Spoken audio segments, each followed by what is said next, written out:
Good afternoon, everyone, and welcome to the U.S. Center. My name is Jenna Jaden. I work for the U.S. Department of Agriculture, and I'll be your MC here today. If you haven't been to the U.S. Center before, you should know that it is a public diplomacy effort put on by the State Department, where we feature efforts both domestically and abroad that the U.S. is engaged in trying to combat and understand climate change. I'm happy to see everyone here in the audience today, and I'd also like to send a special shout out to our online audience who's watching us from around the world. And I'd also like to give a special hello to the viewing party in Jordan at Princess Sumaya University of Technology. And I'd like to acknowledge that Jordan was the first partner in the Middle East to join the Climate and Clean Air Coalition that we're talking about today. Today's talk is entitled Climate and Clean Air Coalition, U.S. Action on Short-Lived Pollutants. We're really happy to have Todd Stern here today. Todd Stern is a U.S. Special Envoy for Climate Change at the State Department. Mr. Stern plays a central role in developing U.S. international policy on climate and is the President's chief climate negotiator, representing the United States internationally at the ministerial level in all bilateral and multilateral negotiations regarding climate change. Mr. Stern also participates in the development of domestic climate and clean energy policy. And with that, I'll ask Mr. Stern to come up and give a few remarks. Hi, everybody. Thank you very much for the introduction. I'm very pleased to be here rather than in a negotiating room at the moment, so I get to have a few minutes off from that duty. So I'm very pleased to be talking about this particular issue, which is near and dear to my heart, and we worked hard to get this coalition up and running earlier in the year and in the year before that. So I'm pleased to be here. Yesterday, some of you may have attended our side event on domestic action by the United States to reduce CO2, which we all understand is the main event with respect to mitigation. And the President has done a great deal in the last 4 years, and we anticipate doing a lot more in the next 4 years. What we've done, what he's done so far has included really landmark standards with respect to the whole transportation sector, vehicles, in which efficiency vehicle standards are doubling from around 27 to 54 miles per gallon. Major fuel standards with respect to power plants, appliance standards, a very aggressive program through DOE, doubling our renewable energy in the U.S., et cetera. So a lot going on there. Today I want to talk about our efforts on another front, and that's with respect to short-lived climate pollutants, both at home and abroad. These are pollutants like methane, black carbon, HFCs, et cetera. Again, the key event, the main event is reduction of CO2, but reduction of SCLPs, short-lived climate pollutants, can make a big difference, particularly in reducing warming in the near term, because these are short-lived agents, and very important in sensitive places like the Arctic. If we were able to do everything, of course you can never do everything, but if we were able to do everything that could be done effectively with respect to these agents, we could have an enormous impact. We could reduce warming by 2050 by as much as 0.5 degrees centigrade, which is huge if you stop and think about it. We could prevent over 2 million premature deaths each year and avoid millions of tons of crop loss, all caused by these pollutants. There are many cost-effective solutions to produce these reductions, and some of them are being implemented, but many are not yet. And that's why we started working on creating this coalition a couple of years ago. In February of this year, Secretary Clinton launched our coalition, the Climate and Clean Air Coalition at the State Department, to scale up global efforts and to act as a catalytic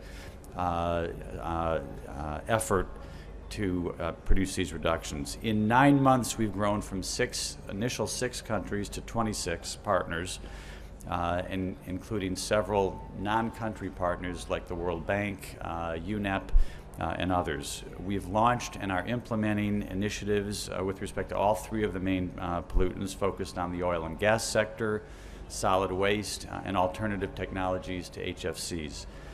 And we've established a science advisory panel of eminent experts to ensure that our work is based on the latest sound science. Secretary Clinton and our EPA Administrator Jackson have encouraged other partners to join. They've helped launch new initiatives, and they've spoken on these issues all around the world, from Stockholm to Rio and elsewhere.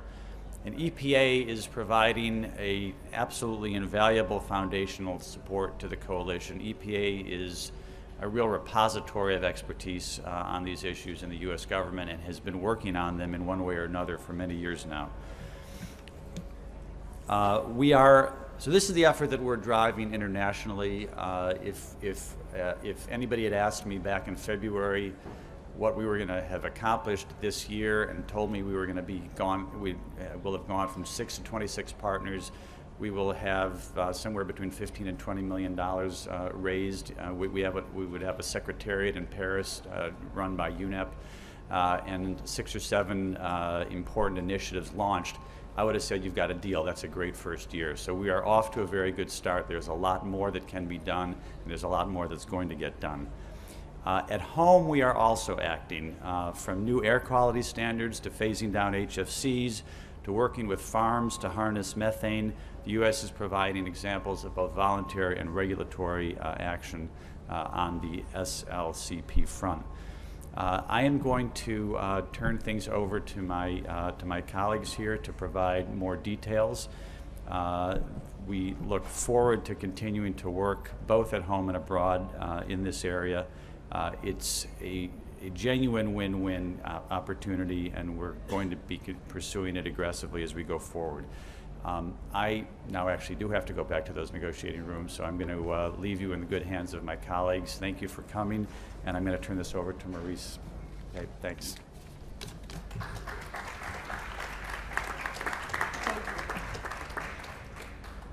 And now I'll provide you with a quick introduction for our next 3 speakers. First, we have David Turk. David is currently a counselor to Special Envoy Todd Stern.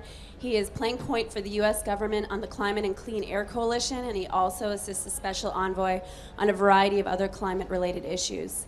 David has previously served in the White House and the National Security Staff, as well as a Deputy Assistant Secretary at the State Department.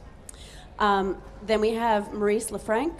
Maurice is a senior advisor on international climate change in the Office of Air and Radiation at the U.S. Environmental Protection Agency. Mr. Lefranc has worked on a variety of climate change issues focusing on international climate policy, developing country issues, market-based mechanisms, and mitigation. He has been a member of the U.S. delegation to the UNFCCC negotiations for the past 16 years. And then finally, we have Bill Hohenstein. Mr. Hohenstein serves as the director of the Climate Change Program Office and is responsible for coordinating climate change research and program activities for the Department of Agriculture. The Climate Change Program Office provides coordination and policy development support for and serves as a focal point for support to the Secretary of Agriculture on climate change issues.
Effort where we partner up with industry to move an issue along, or is the most effective action taking a regulatory action? And at times we've moved from a voluntary effort, and it provides capacity, understanding as you move into toward a regulatory effort. We also have certain situations where part of an approach is voluntary, part is regulatory. And landfills in the U.S., landfills above a certain size are regulated. Landfills below a certain size aren't. We have a program working with industry, voluntary program, and addressing volatile organic compounds coming out of landfills, methane, and solutions, whether it's capping, flaring, or capturing and using for energy. As I said, we consider both the climate and the health, climate air quality benefits. We may first consider climate, then secondary air quality, or we would look the other way. Take an action to address air quality, but consider what the climate benefits that would come along with that. Under all of our regulations in particular, we are required to look at health impacts, we're required to look at economic impacts, and then look at benefits. And I think in a couple of the slides I'll mention that. So in every regulation we have to do a detailed cost-benefit analysis of the action for any of the forces.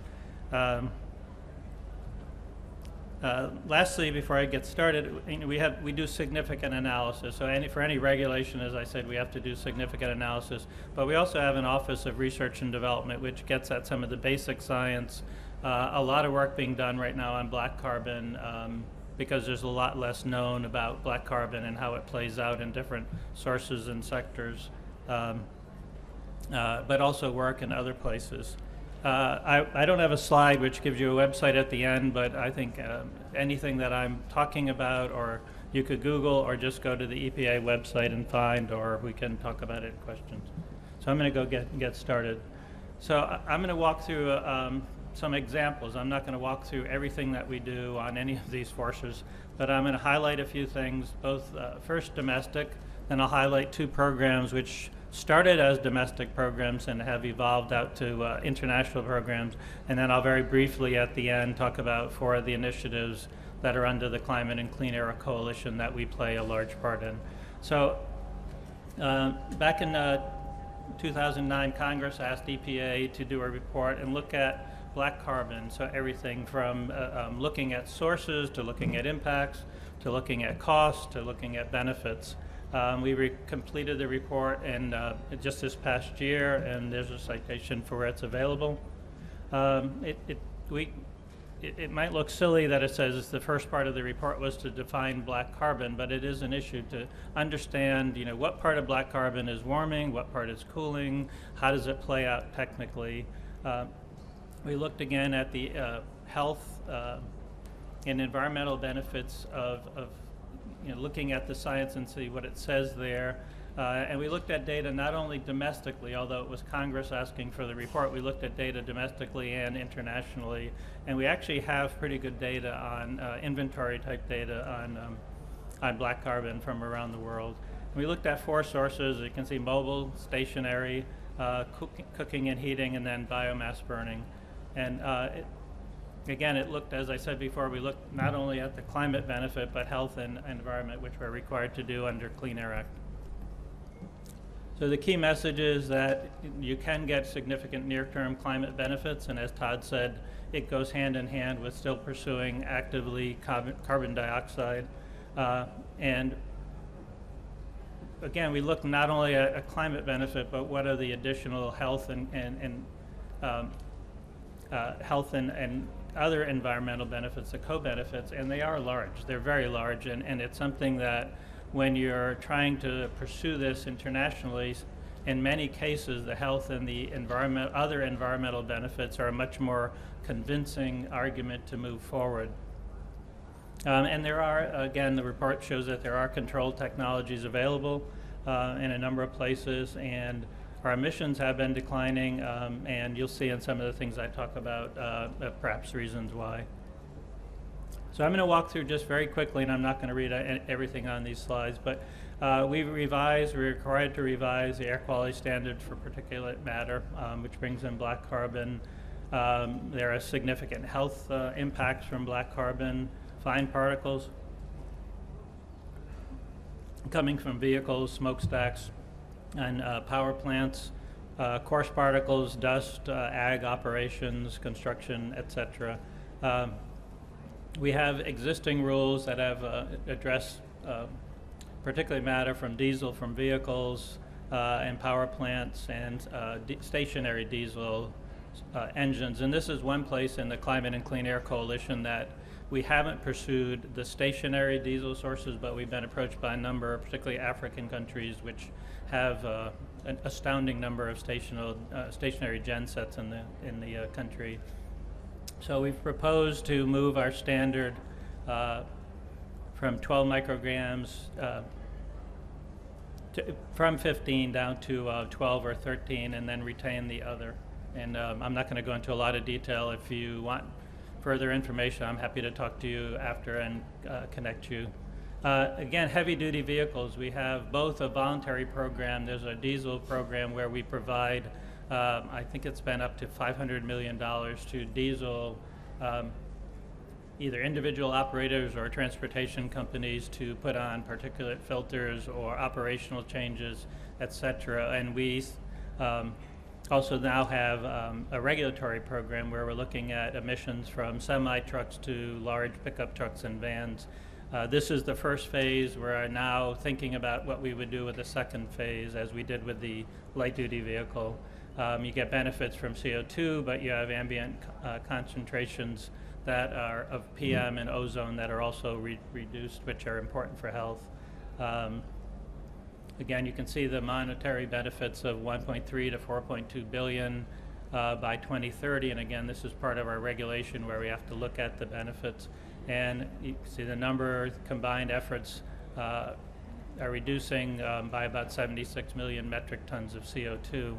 And again, health and environment benefits. We look at this program in combination with our voluntary program, looking at about a 96% reduction in black carbon emissions by 2030, which is significant, and transferring, as the coalition is moving for, transferring that experience, knowledge to developing countries is a really positive thing. On oil and gas, we have a new source performance standards and emission standards for hazardous pollutants that we are putting forward. And again, it's looking at volatile organic compounds, air toxics, methane as a co-benefit, and achieves a 95% reduction. And again, it's a bit, I think most of you understand the fracking and the hydraulic fracturing and controversy behind that issue. EPA has been brought into that by having to put forth these standards for oil and gas and measuring the methane from there. And again, you can see the methane reductions of 1.1 million to 1.7 million tons per year, and you see the CO2 equivalent. We also have a mandatory reporting program for facilities in the U.S. It covers, it's under Clean Air Act, it's mandatory. Facilities above a certain size have to report annually. It covers about 80 to 85% of the economy and our emissions. And it covers, you can see the sectors: oil and gas, landfills, coal mine, refineries, and industrial power plants, which would bring in most heavily methane, but would touch on the black carbon. So a couple other actions. EPA has standards in place, as I said, regulation for large landfills, which are volatile organic compounds, but also bring in methane as a co-benefit. We have companion to that. It's a program run one of our offices, which looks at a gas star program, which is oil and gas, a landfill methane outreach program, which is methane from landfills, coal mines, and then ag waste. And I mentioned two of them here. And you can see from our voluntary domestic programs, we would achieve somewhere around 71 million metric tons of CO2 we have achieved in 2010. Now, switching a bit to the HFCs and managing the refrigerant supply, we again combined regulatory and voluntary programs to look at climate-friendly alternatives. One of our programs is a significant new alternatives policy, the SNAP program, where you look at substitutes that would reduce reduce risk to health and environment in certain industrial sectors. And The sectors include refrigeration, air conditioning, foam, solvents, fire suppression, and aerosols. And we've reviewed, you can see 400 substitutes, and then look at new alternatives for ozone depleting substances and high GWP HFCs. We have other regulations which look at the intentional release of HFCs from refrigeration and air conditioning, and recovery from motor vehicles. And again, we have other voluntary partnerships, Green Chill program, which works with food retailers, etc.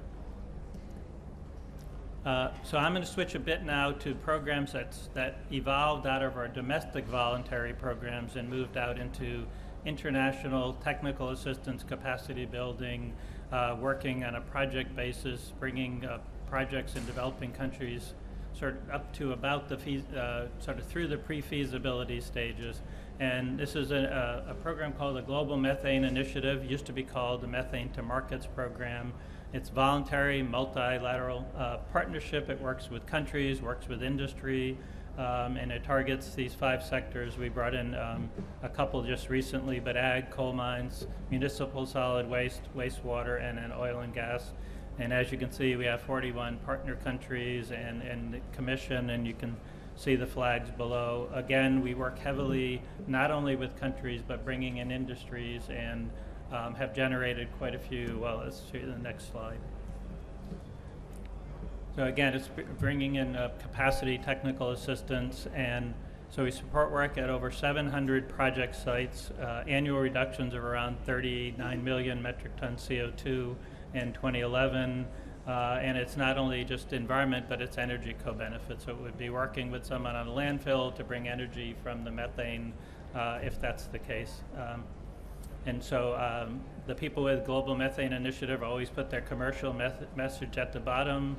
For the GMI Expo in Vancouver, you can go to the website at the bottom here to find out more, but it brings together partners and more so industry from around the world. The second sort of program that evolved from domestic to international is the SmartWay Program, which is, so it's a voluntary program working with freight companies, started in the US, and now we've worked outside of the US, and have 13 countries participating. We have Mexico. Canada has just recently adopted essentially the SmartWay brand for the US, so wholesale have moved what we're doing with our companies over to theirs.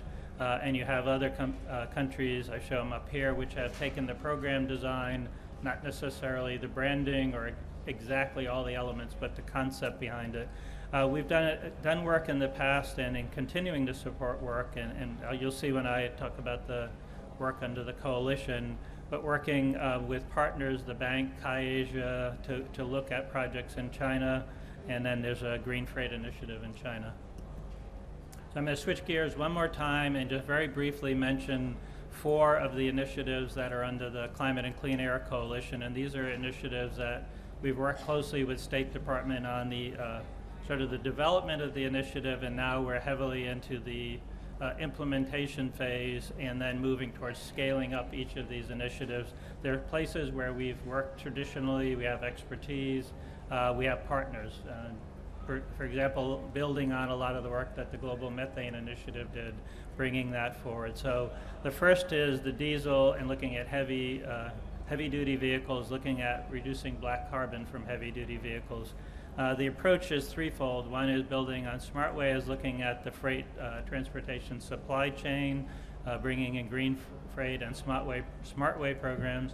The second is looking at urban areas, and it could be city-level activities, could be fleets, it could be standards put forward by cities. We've also considered looking at ports, and some of this work is being done with UNEP, in particular the last piece, which is looking at sulfur and fuels and vehicle emission standards, and it builds on the Partnership for Clean Fuels and Vehicles, which the US and others have been involved in.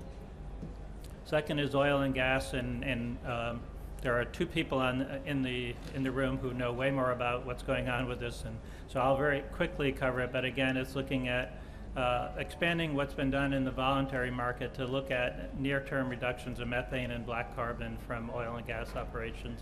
And I think I will defer some of this, and maybe Dave, who's here, will talk a bit more. But again, it's looking at high-level engagement, looking at the oil and gas methane emissions that can be reduced through a variety of means, and then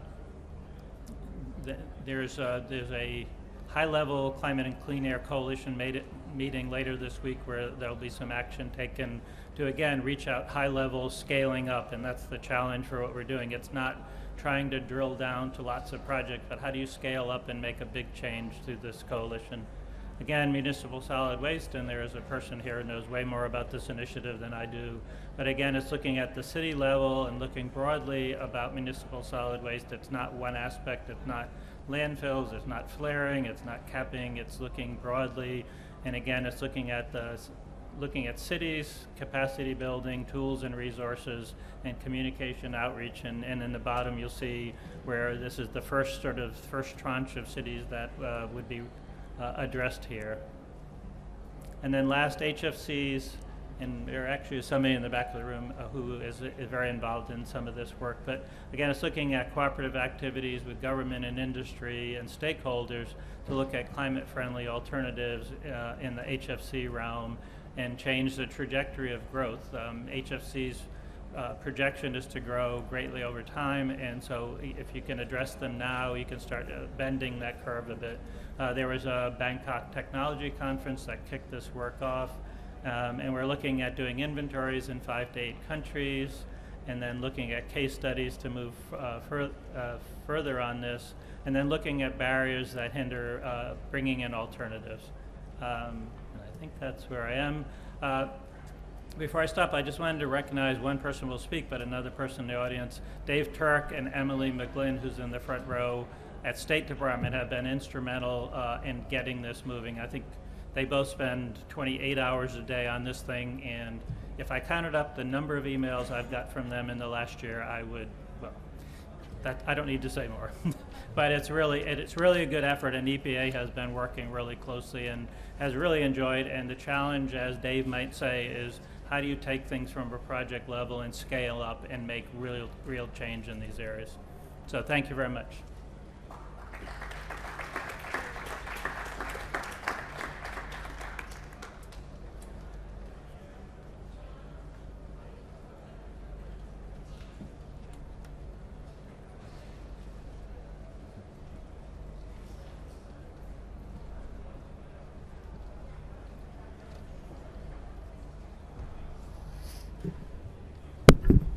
Good afternoon. I'm Bill Hohenstein. I'm the director of the Climate Change Program Office at the Department of Agriculture, and it's a pleasure to be here this afternoon to talk about what USDA brings to the table. When people think of USDA, people immediately think of agriculture, but we're so much more. We're a research organization. Our department includes the Forest Service. Unlike some other governments, the forestry and agriculture are contained within one department within the United States. And we do a tremendous amount of work on rural development, working with rural communities and landowners and businesses in rural areas on everything from utilities and electricity, generation and distribution, to water systems, to housing. So our reach is broad, and we cover a lot of areas, and we get involved in a lot of different things, both domestically and internationally. When it comes to short-lived radiative forcing gases, our interests primarily are in the areas of methane and black carbon. And so I'm going to focus the discussion today on those two issues. First, methane. When you think of methane within USDA, you think of cows, primarily. Looking at the U.S. greenhouse gas inventory, roughly about 6% of U.S. emissions come from the agricultural sector. And that is split pretty much evenly between emissions of two gases, methane and nitrous oxide. And then again, looking at the source categories within agriculture, there is about a 50-50 split between emissions that come from cultivated lands that are in crop production and pasture, primarily nitrous oxide emissions, and emissions that come from the livestock sector, primarily emissions from enteric fermentation, which are entirely methane, and emissions from manure management, which are a combination of methane and nitrous oxide. But we're going to focus on methane today. So we have a lot of work going on within the department to address methane, from manure management systems, which is one of the areas where there are technologies that can improve conditions. We focus on the emissions that are associated with the storage and disposal of manure. In some production systems, the manure is land applied, where the animals are confined, or where there are too many animals for the area. The manure tends to be managed either in lagoons or in pits, where anaerobic conditions form and methane is the result. And so our efforts focus on improved manure management systems to reduce the emissions of methane, and not only methane, emissions of ammonia as well, and other gases. These technologies also have the benefit of improving water quality and other resource concern to USDA. And so the types of technologies, the one that gets the most attention is anaerobic digesters, basically fermenting the methane in a controlled condition to form, or the manure in a controlled condition to actually generate methane but capture it for use. But in addition, we're working on technologies that include separation systems, where you're separating liquid and solid waste, and aerobic systems like composting, and systems which are advanced nitrification, denitrification systems, where we're actually mining the manure for the nitrogen for fertilizer. And we think those technologies hold a lot of promise. We also think they have the benefit of reducing methane emissions. Enteric fermentation is the largest source of methane emissions in the agricultural sector. It's also one of the most difficult to control. These are emissions that are generated within the bovine system, within the cow, and are emitted directly. And the primary mechanism we have to reduce those emissions is to improve productivity. If we have fewer cows, if we have cows that are more efficient, that are taking in feed and putting it into product, whether it be meat or milk, then we have less waste and less methane emissions as a consequence. And so what we focus on are the quality of the feed. It turns out that there are some feed additives that can reduce methane generation within the animal. The use of rumensin and the adding fats to the diet can reduce methane generation. And then finally, we have breeding efforts going on to actually produce animals that result in less emissions. Finally, there are a whole series of crop practices, and rice is the primary one that generates methane emissions in the U.S. It's a relatively small crop within the U.S.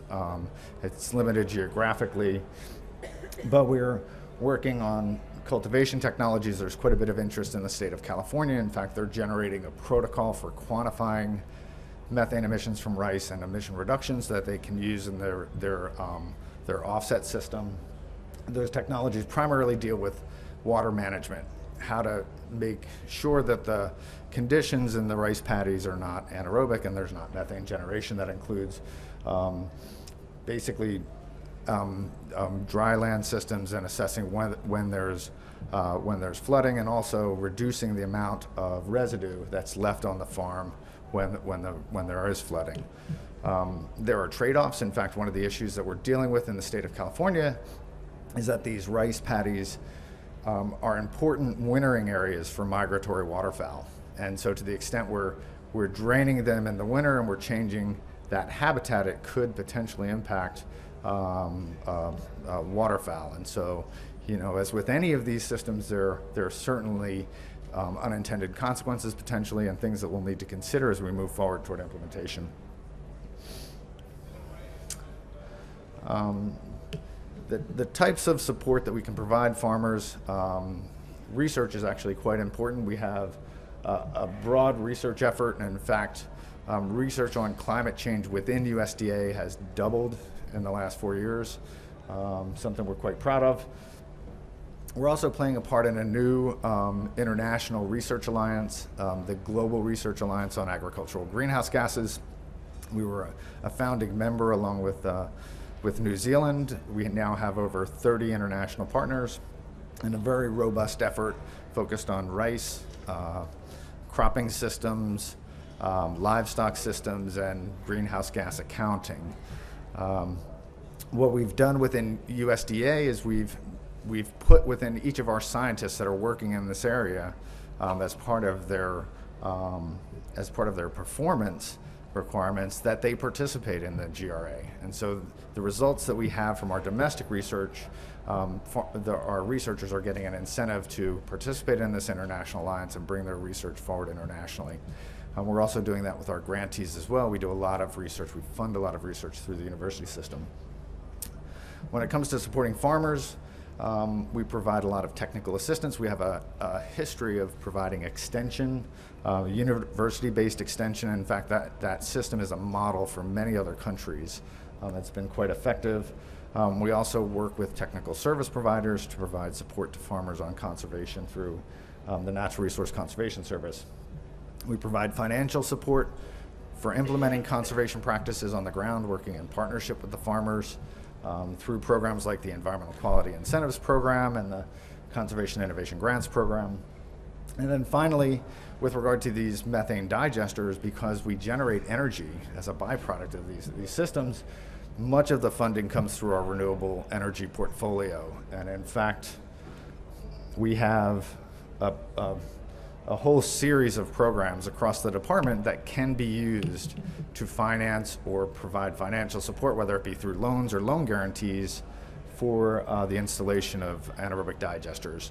Now what you see here is that we've funded over 200 of these digesters across the country. Depending on the program, and some of these programs basically target smaller operations and some much larger operations, you can see that it's not necessarily the number of projects that are implemented, but their size and their effectiveness.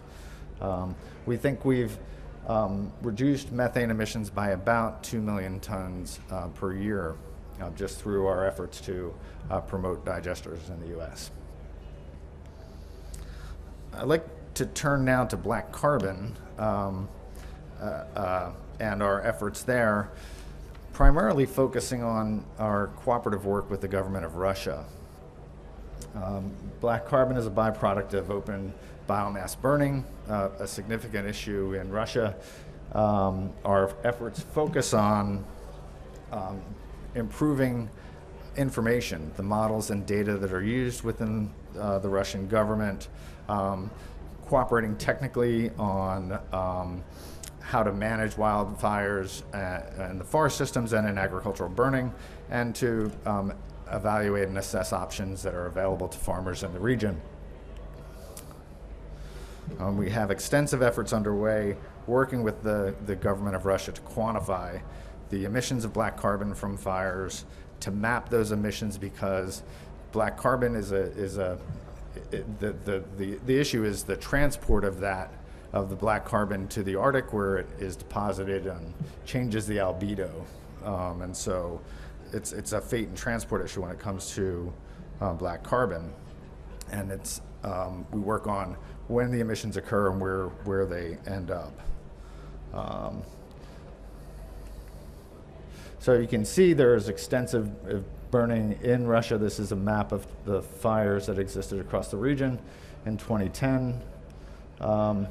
One of our project is to actually look at the potential for transport in the region, and so this is looking both temporally and geographically on where the conditions are most favorable for transport into the Arctic. And so the areas in red are more days where there are conditions that are favorable if there are fires for transport of black carbon into the Arctic. And you can see in some regions it's a problem year-round, in other regions it's a problem more in the spring and in the winter, and in some regions it's not as significant a problem. From that, we're developing a forecasting tool that can help the Russian government plan, both in terms of areas to target for emission reductions and with timing as well.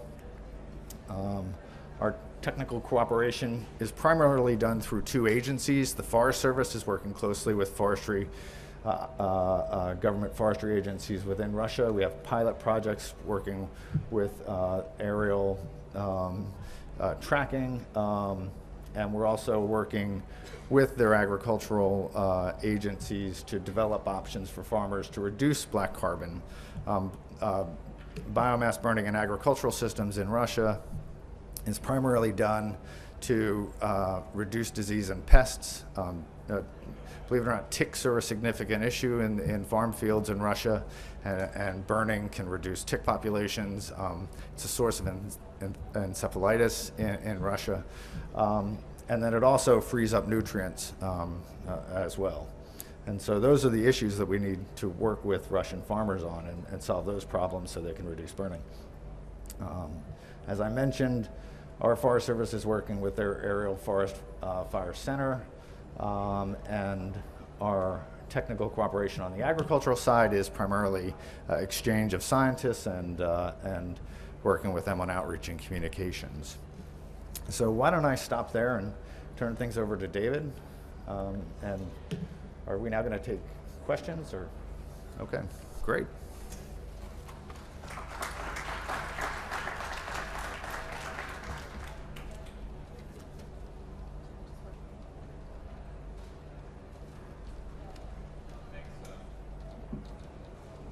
Thanks, Maurice and Bill. Really appreciate it. As you can see from the presentations, this short-lived climate pollutants is an area where you're only going to get success if a lot of people are working at it in partnership. And we got a couple of good examples of the kinds of things from two agencies that we're doing on the domestic front in the United States.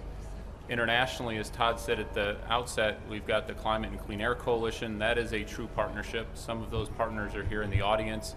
The partnership is growing every day. And what we'd like to do now is just take questions both with regard to what the United States is doing domestically on short-lived climate pollutants, and then certainly happy to answer any questions on the coalition as a whole as well on the international side. Okay, yes, and we'll be taking questions both from online and live in the audience. And I'd like to give the live audience here an opportunity to start with the first question. So just raise your hand if you have one, and I'll get the microphone over to you. We were way too clear for anybody to have to ask any questions. We were way too thorough. I'm with the State Department. I'm Karen DeMars. I used to work in the Philippines, where the Philippines was partner in our global methane initiative, and I got a science fellow from USDA, Maurice, and she was trying to work on biodigesters that were affordable. This was in 2006, and we couldn't find any sources that were under $500,000.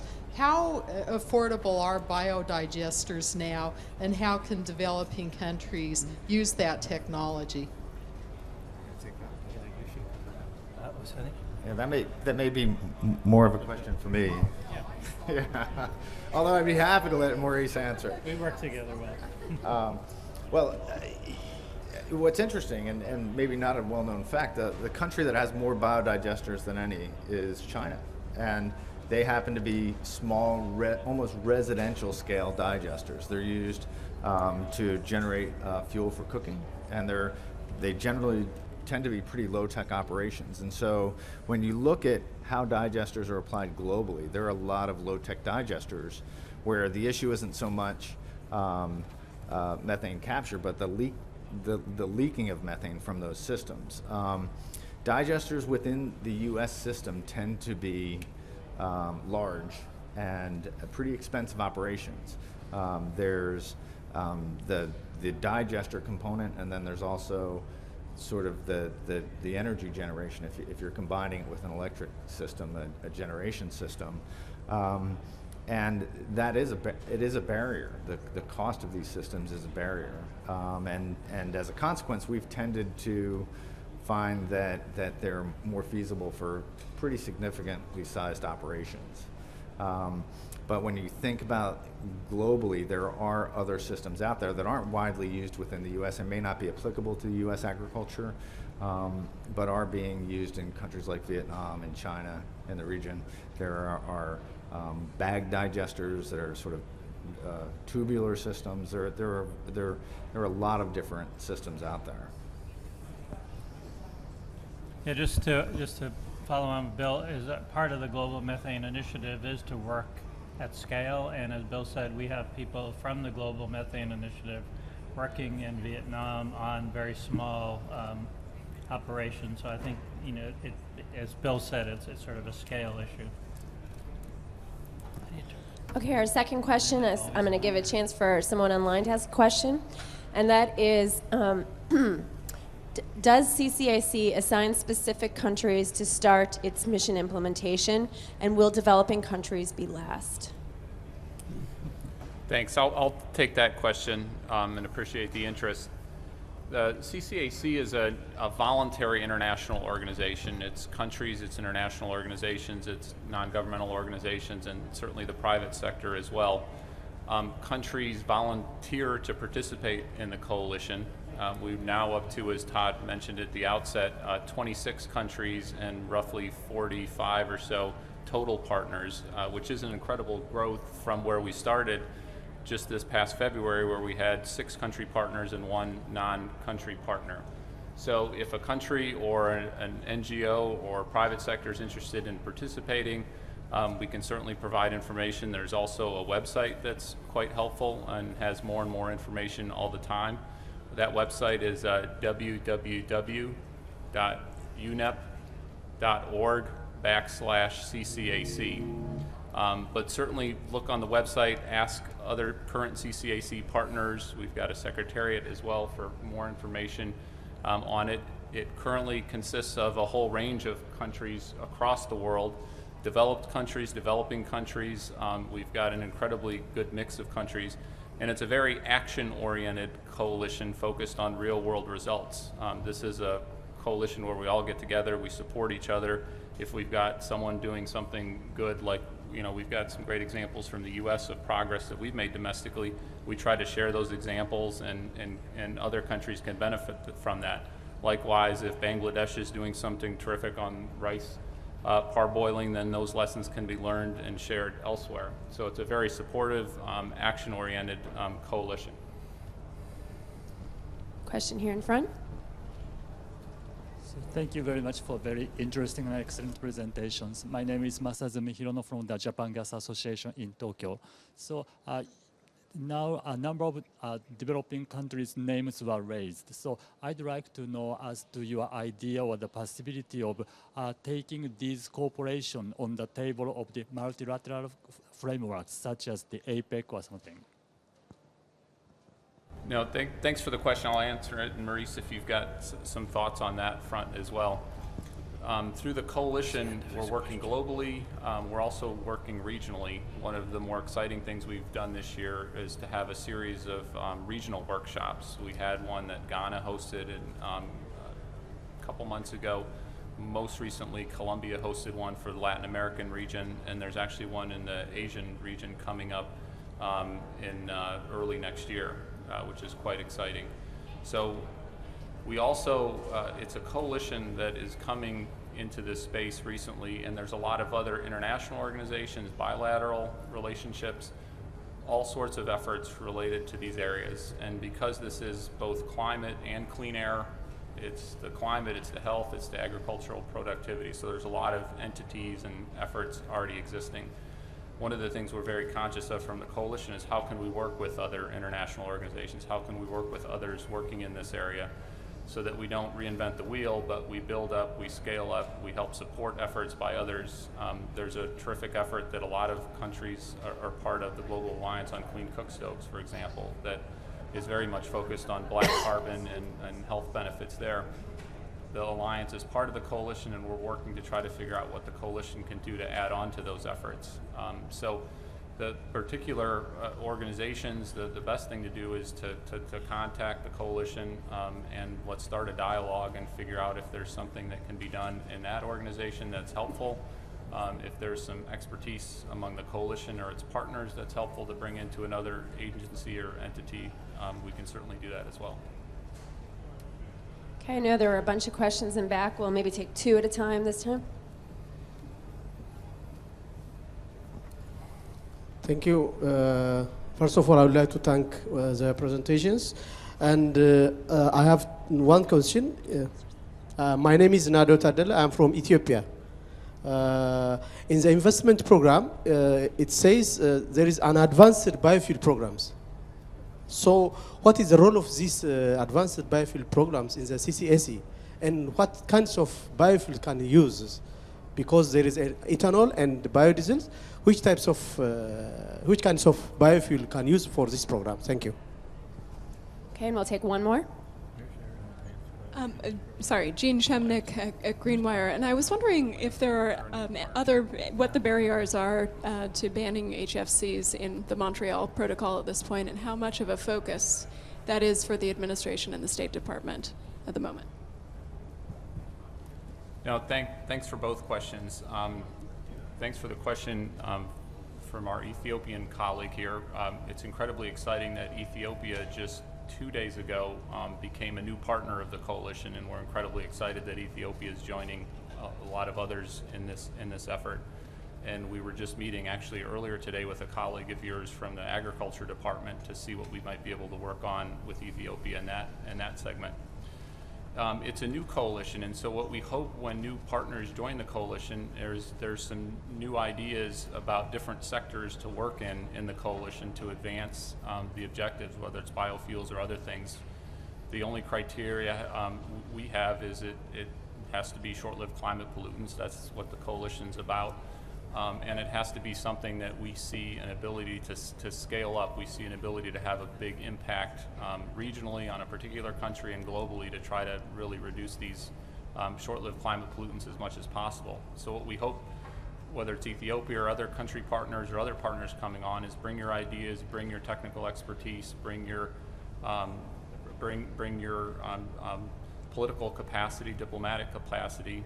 Let's talk, let's flesh out a particular idea, let's get an initiative up and running, let's get the ministers of the coalition to advance that through high-level political leveraging, and let's really get the ball rolling.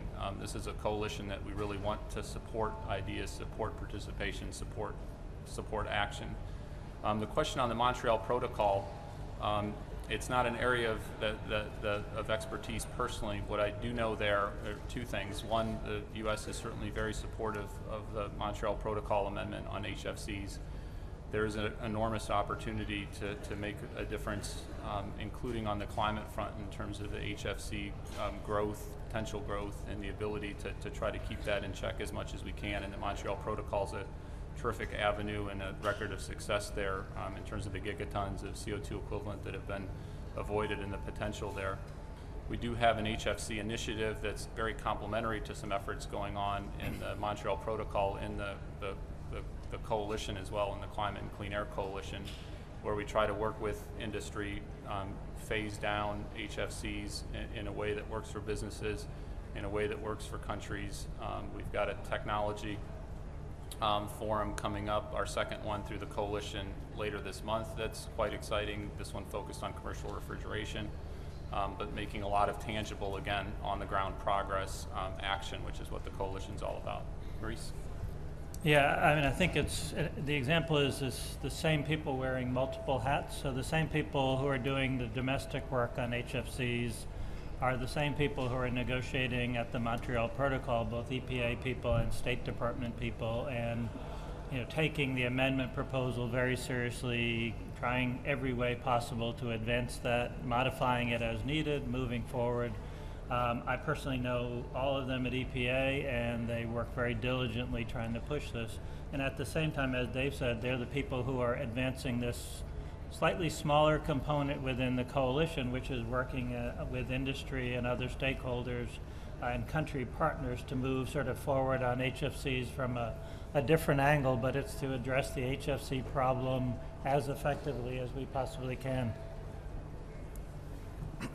Okay, next we have another question online, and that is, what kind of communication efforts around the issue of short-lived climate pollutants are you using to extend beyond government agencies? No, it's a terrific question. I think there's a lot of communication opportunities on short-lived climate pollutants. It's not as recognized as widely as we certainly think it should be, given the climate benefits, as Todd stressed at the beginning, especially if you think about the short term. We can make some real climate benefits over that if we really focus and be aggressive on these short-lived climate pollutants. But you also have the health benefits, you have the agricultural productivity, a whole range of benefits for it. All, as Todd stressed, and this is incredibly key, and everybody in the coalition always stresses this, our focus on short-lived climate pollutants should in no way stop us from being incredibly aggressive on CO2. That is the main ball game on the climate change front, and we all need to keep very focused on it. Secretary Clinton, who I work for, always stresses you can walk and chew gum at the same time. We can be as aggressive on CO2 domestically, internationally, including here at the UNFCCC COP, but we also should, there's no reason we shouldn't also be aggressive on the short-lived climate pollutant piece. There is certainly a role for countries in terms of raising awareness. Secretary Clinton has done a number of events, Administrator Jackson as well from the US side, and coalition partners and ministers have done all sorts of events. Secretary Clinton was in Sweden over the summer, and she did a terrific event. The footage is still online with Minister Eck, the environment minister from Sweden, and really highlighting the awareness raising, but also the practical efforts that we're doing here. There's also an effort that we engaged in, and there's a video somewhere online which is just terrific. Hopefully it's on our website. We had a youth contest to try to make sure we tapped into the talents of young people who are so much better at messaging and so much better at communicating than the rest of us are. And we had a contest where we challenged the youth of the world to put their ideas forward, and a couple incredible students put together a video where they did some hand drawings highlighting and raising awareness on short-lived climate pollutants. I'm pretty sure it's on our website. Go check it out. It's really cool, but there's a lot of opportunities to raise awareness. Reese? The other thing I want to say is I think sometimes the science has to move along before you can start communicating. So as I showed you in the US, the Black Carbon Report to Congress provides sort of a foundation to then communicate, and then you saw the UNEP report on short-lived climate forcers, and then the report on HFCs. And I think if you look at the literature and you start seeing the curve where you see papers and studies coming out, it's clearly on the upswing. Okay, do we have a couple more questions from the audience? Hey, it's 2:30. I'm done. Hi, my name is Bhaskar Singh Karki from Isimot, Kathmandu, Nepal. We are coming from a place where there's a lot of mountain farmers, subsistence agriculture, labor-intensive agriculture. Now, I was looking at biochar, and there seems to be a dearth of information on biochar. Does the biochar research, is it also part of your scope of work, or is it not? I would like to know that. Thank you.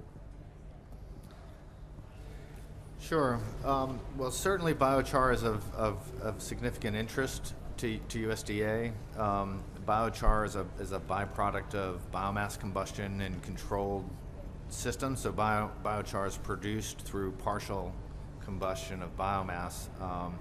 These systems produce energy, and they produce this essentially charcoal as a byproduct that can be used as a soil amendment. And it's been shown to improve productivity in soils, and the fact that it's inert means that it actually stays stored and sequestered in the soil for long periods of time.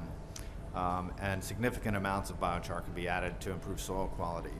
And so there's research and some pretty large-scale pilots within the U.S. looking at sort of the long-term implications of biochar applications. And we think, this technology actually evolved or came from developing countries. I think it was initially used in Brazil. And so there are certainly developing country applications for biochar, both as a source of energy generation and as an agricultural productivity enhancer. When looking at agricultural systems in developing countries and the crosscut with methane, much of the emissions are going to be coming from livestock operations through enteric fermentation. And the technologies that can improve productivity, improve yield, reduce waste, are going to be the technologies that benefit farmers, but also ultimately reduce methane emissions. And so when we're thinking about the crosscut between the CCAC and agriculture in developing countries, the focus on livestock, but improving productivity of livestock operations is sort of where there's going to be a significant benefit. Okay, and we have time for one more quick question if there's one. Okay, not seeing any. I'd like to ask for a final round of applause for our speakers. Also, thank you to our online audience and thank you to our live audience. A couple quick announcements. At 4 o'clock today, we have another talk sponsored by the Council on Environmental Quality about extreme events in the United States and lessons we've learned and how we're preparing for that. So drop in again if you're interested in that. And at 6 o'clock tonight at the U.S. Center, we have a really great event going on called Demo Alley, in which we're bringing in 7 climate change application technology developers who are going to give really quick little presentations of all of their apps. And then you kind of switch up and check out everyone's apps really quickly, followed by a reception afterwards. So if you're interested in coming to that, please talk to one of the center's staff and RSVP, and we can put you on the list. Thanks a lot.